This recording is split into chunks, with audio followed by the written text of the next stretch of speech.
sports fan and a coach, the greatest feeling in the world to me is the thrill of a close competition. And if you share that same feeling with me, then you'll love this story. April 7th, 2003, the men's NCAA championship game. Syracuse is clinging on to a close lead at the end of the game.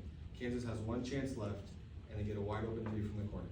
As the shot goes up, the whole crowd, all the fans, thousands of people holding their breath. Out of nowhere, it flies across a forward from Syracuse. He blocks the shot, and the buzzer sounds. Syracuse now celebrates their first ever national championship. How did they do it? Not just with the scoring of Carmelo Anthony, but with defensive system that frustrated teams all season long, the 2-3 zone. This moment illustrates something very important, that defense can win championships. And I want to show you how. So at the end of my speech, you guys are going to identify three major defensive concepts: the man-to-man, the 2-3 zone, and a full court press. And at the end of it, I hope you guys take away some more understanding of the game, and maybe you can even show off to your friends next March Madness or the NBA playoffs. First, let's start with man-to-man. Man-to-man is the backbone of basketball defense. It's when each person is matched up with a specific player, and the rule is simple: stay between your man and the basket. So there's two important keys here. Well, the first one is if you're on ball defense, you need to stay low, move your feet, and keep your body in between the ball and the basket. The other one is if you're playing off ball, help defense, like we have over here, you're going to shift away from your man. You need to see both your man and the ball. And as Coach Jeff Hayner tells us in his article on Breakthrough Basketball in 2003 or 2008, help defense can solve a lot of problems for your team, because it makes your team appear quicker, and it's because they have less ground to cover. So why run man-to-man? Well, because it pressures every single player on the court, which leads to the offense getting very rare, wide open shots, and it forces players into tough decisions like driving past somebody or shooting a tough contested shot. But there are some downsides. Man-to-man is physically demanding, and over the course of a game, players will get tired, and that will lead to breakdowns. Also, it can expose mismatches, such as if a slower player is guarding a quick guard. And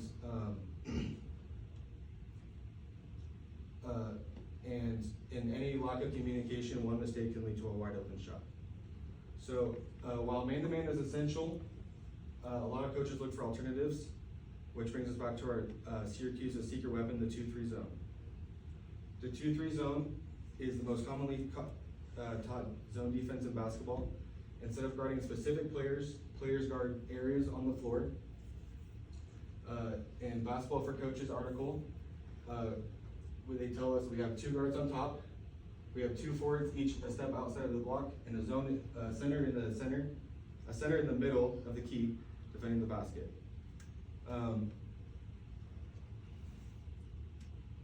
And the idea is that each player will slide to the movement of the ball, and this is going to take away passing lanes. It's going to pack the paint a little bit here, and we're going to frustrate teams that like driving. A few weaknesses of the zone, even though it seems very simple, is that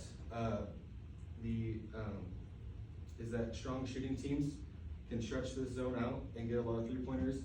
If you fall behind by double digits, it's too passive to get back into a game. On the other hand, coaches love to coach the 2-3 zone because it's simple. We can get it in one practice. We can limit player fouls because players aren't on specific players, and we can also frustrate teams that want to drive the ball a lot if they don't have a very effective shooting. So while the 2-3 can be very effective, it is designed to slow down the game and slow down offenses. However, some defenses aim to do the exact opposite and speed up the other team, and that's where we come into the full court press. So we have two types of full court presses. The first time is a full court man press, everyone is gonna pick up their man right away, even if it's across half court, we're finding our guys. And it's gonna lead to the offense having quick turnovers and making quick decisions. And the other type is a full court zone press, where the players are again playing zones rather than a guy. And as Rockstar Academy talks about in their article, they say it's most effective when we trap in areas such as the corners, along the sideline, or anywhere where a player is limited to pass or move. Why run a press? Well, it speeds the team up, forces rushed passes, bad decisions, bad shots and steals, and if the defense gets steals close to the basket, it can come up with easy points. But it comes with a lot of risk. If the offense breaks this press, they're gonna get easy layups and score a lot of points that way. So now that we've talked about the man-to-man, we know how disciplined you have to be, 2-3 zone, and how structured it is, and a full court press and how it speeds up players and is aggressive. We know that they all do their own unique thing, but they all share the same goal of stopping the offense and gaining an advantage. So I hope next time you're watching a game, you'll be able to recognize when a team is switching from a man to a zone to slow up an offense, or if a press is starting to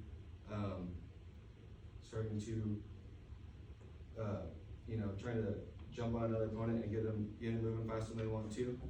And although Syracuse relied on their 2-3 zone in 2003 to win the championship, we understand now that all teams at all levels are doing anything they can to get an advantage, to get a win. And at the end of the day, that game showed us that even just one defensive stop can change everything.